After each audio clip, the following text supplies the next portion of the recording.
রাস্তায় দেখলে তাদেরকে একজন মানুষের চোখে দেখতে পারে না, তাদেরকে হচ্ছে নারীরা তাদের জন্য একটি হচ্ছে মানে নারীরা তাদের জন্য যে সেক্সুয়াল অবজেক্ট ছাড়া কিছু না। বাংলাদেশের পুরুষদের লজ্জা হওয়া উচিত যে তারা নারীদেরকে অবজেক্টিফাই করা ছাড়া কোনো ধরনের কথা বলতে পারে না।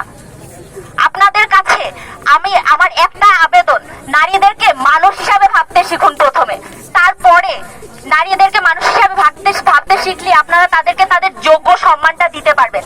ধর্মের দোহাই দিয়ে নারীদেরকে পুরুষের থেকে ইনফেরিয়র হিসেবে ভাবার একটা মেন্টালিটি যে আমাদের মধ্যে আছে, সেই মেন্টালিটি এবং সেই মেন্টালিটিকে ডিফেন্ড করার যে একটা প্রবণতা, সেই প্রবণতার কারণে নারীদের সম্মানটা কখনো এস্টাবলিশ হয় না এই পৃথিবীতে। আপনারা আপনাদের এই মেন্টালিটি থেকে বেরিয়ে আসুন, নারীদেরকে মানুষ ভাবতে শিখুন। ধন্যবাদ। আপনার নাম?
সবচেয়ে বেশি প্রয়োজনীয় এবং অধিকার, নিরাপত্তা, শ্রদ্ধা খুব ঝুঁকো একটা বিষয়, যেটা চেয়ে চিনতে বিক্ষোভ মিছিল করে স্লোগানে পাওয়া যায় না। বারবার যে আমরা সমবেত হচ্ছি, কেন হচ্ছি? আমরা ছোট থেকে শুনে বড় হই, বিশেষত মেয়েরা, এবং এখানে উপস্থিত অনেকেই হয়তো এটা স্বীকার করবেন যে মেয়ে হিসেবে জন্মগ্রহণ করেছি জন্যই আমাদেরকে নাকি সহনশীল হতে হয়। তুমি মেয়ে হয়েছো, তোমাকে সহনশীল হতে হবে। তুমি মেয়ে হয়েছো, তোমাকে সহনশীল হতে হবে। একটা চিরন্তন একটা বাণী আমাদের মাথার মধ্যে ছোট থেকেই আমাদের বড় হওয়ার সাথে সাথে বেড়ে ওঠে। বর্তমান পরিস্থিতির প্রেক্ষাপটে বর্তমান যে অরাজকতা, যে পৈশাচিকতা, যে অসভ্যতা চলছে, তার বেসিসে আজকের এই সংহতি এবং ধর্ষণ বিরোধী প্রতিবাদ সমাবেশে সাধারণ একদম অতি নগণ্য নারী শিক্ষার্থী এবং সাধারণ শিক্ষার্থী হিসেবে বলতে চাই, সহনশীলতা বর্তমান সমাজে, বর্তমান প্রেক্ষাপটে নারীদের নয়, পুরুষদেরকে আগে শিখতে হবে, পুরুষদেরকে আগে আয়ত্ত করতে হবে। আমরা নিরাপত্তা, আমরা নির্ভয়, আমরা আত্মবিশ্বাস আমরা আমাদের পরিবার থেকে পাই। আমাদের বাবা মা আমাদেরকে এই আত্মবিশ্বাসটুকু গ্রো করে দেন। তারা সাহস পান আমাদের পারিপার্শ্বিকতা থেকে, আমাদের সমাজ থেকে, আমাদের দেশ এবং দর্শের থেকে। কিন্তু খুবই দুঃখজনক যে আমাদেরকে অধিকারের জন্য, শ্রদ্ধার জন্য, পৈশাচিকতার বিরুদ্ধে রাস্তায় এসে স্লোগান দিতে হচ্ছে, স্লোগানে স্লোগানে সবকিছু মুখর করে দিতে হচ্ছে। নারী কোন কালেই তারা পিছানো থাকেনি, তাদেরকে কেউ দমিয়ে রাখতে পারেনি।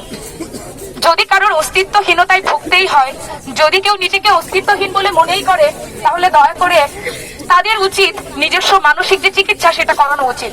কারণ সে সহনশীলতা, সহানুভূতিতা, সহমর্মিতা এবং প্রকৃত শিক্ষা সে কিছু নিয়েই বড় হয়। আমরা কখনোই দমেছিলাম না, আমরা দমবার পাত্র নই। আমরা এক একজন প্রকৃতি, আমরা এক একজন সৃষ্টি, এবং আমরা এই সৃষ্টিকে এগিয়ে নিয়ে যাই।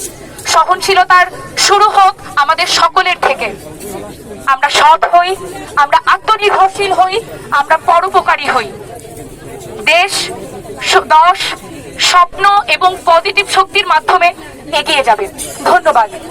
ক্ষেত্র বিশেষে স্বরাষ্ট্রমন্ত্রীর স্বরাষ্ট্র উপদেষ্টার যে সম্মতি, ইনিয়ে বিনিয়ে সম্মতি, এটার বিরুদ্ধে আমরা তীব্র নিন্দা জানাই এবং দেশব্যাপী আসিয়া সহ অন্যান্য ধর্ষিত নারীদের যত রকম বিচার কার্য চলছে সব বিচার কার্য দ্রুত নিষ্পত্তি করার দাবি জানাই। জীববিজ্ঞান বিভাগের শিক্ষার্থীদের উদ্যোগে আয়োজিত এই প্রতিবাদ মিছিলে আমরা সমবেত হয়েছি।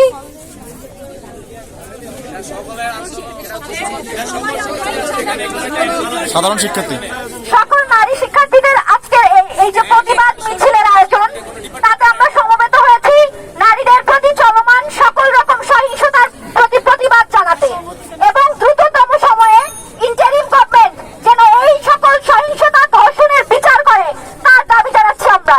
এ পর্যায়ে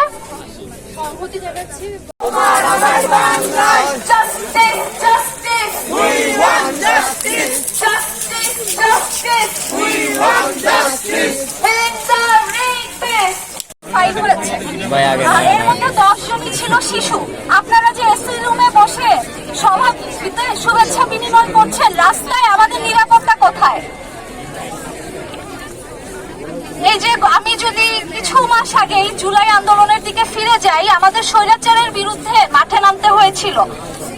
আন্দোলন যখন সফল হয়েছে, পুরুষরা ঘরে ফিরে গিয়েছে, কিন্তু এখন রাতে বেলা আমরা নারীরা সামান্য নিরাপত্তার মতো বেসিক রাইটের জন্য রাস্তায় নামতে হয়েছে। আমি মনে করি এ দায় শুধু বাংলাদেশের সকল অপরাধীদের না, এ দায় সরকারের উপর যায়, উপদেষ্টা মণ্ডলীর উপর যায়।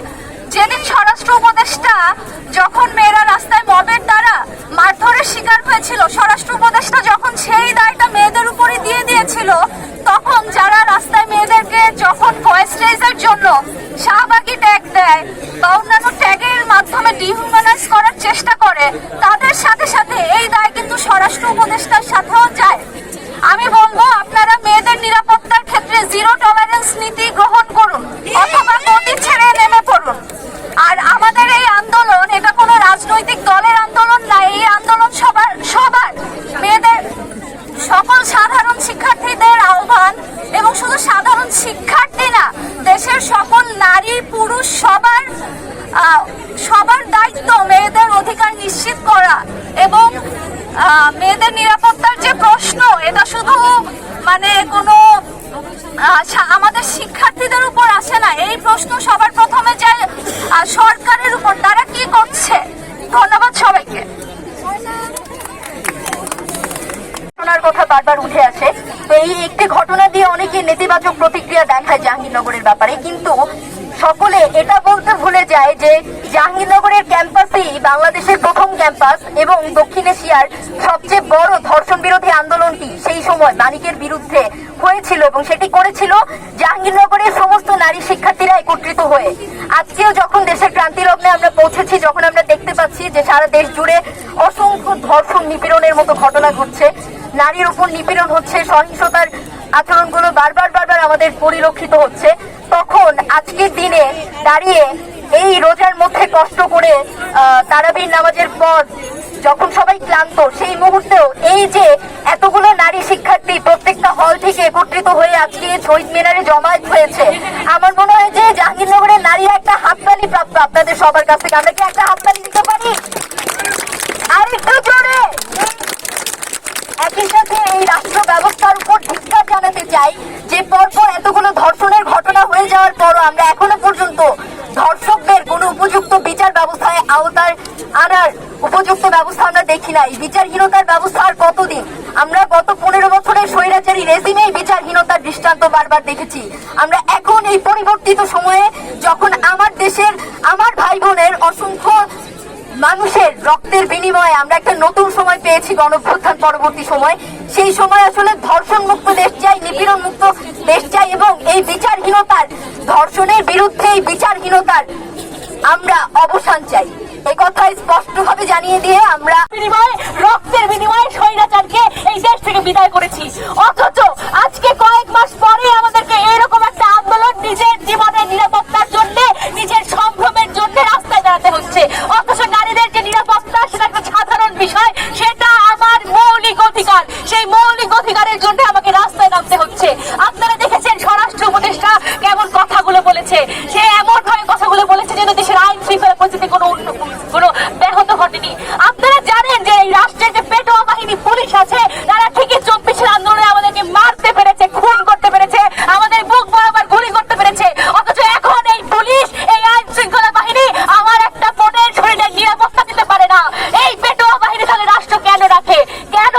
মুসলিম সরকার স্বৈরাচারের রেখে যাওয়া যে নষ্ট সিস্টেম সেটাকে এখনো টেনে চলছে। আপনারা জানেন যে আজকে আমরা ধর্ষণ বিরোধী মঞ্চ সাধারণ শিক্ষার্থীদের এই আন্দোলনের সাথে সংহতি প্রদর্শন করেছি, কারণ আমরা বিশ্বাস করি ধর্ষণ বিরোধী যে আওয়াজ এই জাহাঙ্গীরনগর উঠেছে, জাহাঙ্গীরনগর যে বিপ্লবের আতুর ঘর, সেইখানে আন্দোলন কারো সম্পত্তি না, আন্দোলন সকল সাধারণ শিক্ষার্থী, এবং আমরা সকল সাধারণ শিক্ষার্থীদের পক্ষে থাকবো এবং ধর্ষণ বিরোধী প্রত্যেকটি কালো হাতকে, প্রত্যেকটি সিস্টেমকে আমরা প্রশ্ন করব এবং গুড়িয়ে দিব। এবং ভাই ও বোনেরা, আপনাদেরকে বলতে চাই যে আমরা এই মুহূর্তে ধর্ষণ বিরোধী মঞ্চ আলাদাভাবে মিছিল নিয়ে ঢাকা আরিচা মহাসড়ক অবরোধ করতে যাচ্ছি। আপনারা যারা আমাদের সাথে সহমতি প্রকাশ করছেন তারা আমাদের সাথে ঢাকা আরিচা মহাসড়কে আসুন।